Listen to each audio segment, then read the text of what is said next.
Reading a recipe correctly, understanding the instructions, knowing how the ingredients are used and measured can really help you bake better.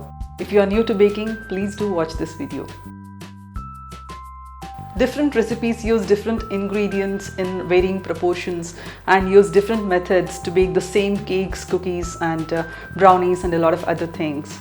And this gives us different taste and texture with each recipe. So if you really want to experience all of that and appreciate baking in all its glory, then you need to pay attention to all the details in a recipe. So the first thing is to read the recipe from the beginning to the end and understand the method and the procedure. Read it twice. Try to visualize the recipe if you can. It will help you execute the recipe better. And please do use the pan of the right size recommended in the recipe. Coming soon is my video on how to measure tins for baking. Before you begin, please make sure that you have the right tools given in the recipe. They are there for a good reason. This may be a hand mixer or a spatula or a fine meshed strainer. Look out for the description of the taste and texture of the bake given in the recipe. This will help you know what to expect, and then it also helps you know if you got it right.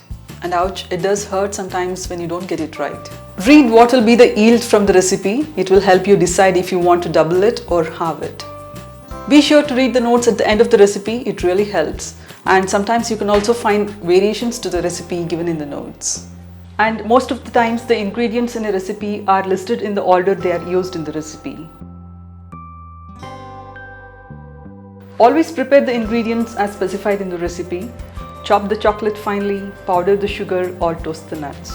It's always best to weigh ingredients for baking, so if the weights of the ingredients are not mentioned, then you need to be especially careful. For example, if a recipe says 1 cup flour sifted, it means you take a cup of flour and then sift it and then use it. If a recipe says 1 cup of sifted flour, it means that you're going to be sifting some flour into a cup, you level it and then use it. And weight-wise, there's a lot of difference between 1 cup of flour and 1 cup of sifted flour. It also helps to know how to measure your flour correctly. Please do watch this video on how to measure your flour for baking. If your recipe mentions 1/4 cup of almonds chopped, then it means that you take 1/4 cup of whole almonds and then chop them and then use them. And if the recipe mentions 1/4 cup of chopped almonds, it means that you need to take 1/4 cup of almonds which have already been chopped. And you will often come across this term called as divided use. Say half a cup of sugar divided use.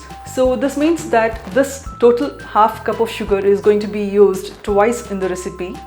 Maybe 6 tablespoons of sugar will be used with the batter, and the remaining 2 tablespoons will be used to whip the egg whites in the recipe.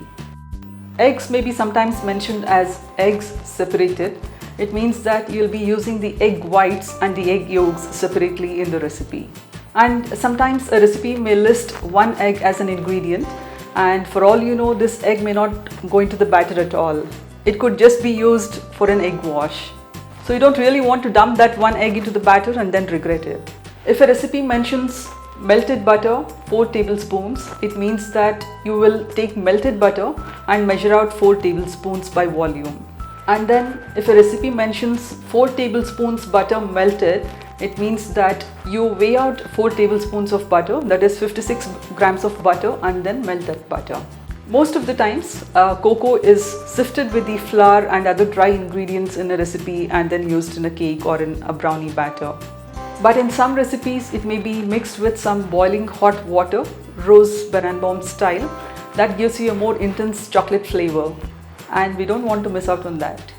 You also need to pay attention to when you need to remove the cake or cookies or any other bake out of the oven. You will need to look out for instructions like bake the cake till a toothpick inserted in the center comes out clean, or the edges of the cookies turn golden brown, or the center of the custard looks jiggly and just set. So do just that, give or take 5 minutes. When the recipe specifies a time range for baking, say 15 to 20 minutes, you need to check the cake earlier than later. You could check it at 15 minutes and then bake for the 5 minutes more if needed. Recipes also often give instructions for storage. For example, if you have made some puff pastry, you would need to wrap it in cling film and then freeze it airtight. And if you do not follow those instructions correctly, then your perfectly good puff pastry may not be all that good. Be sure you follow the instructions for storage for the best results. Last but not the least, please make sure that you serve as suggested in the recipe, plan ahead and bake accordingly.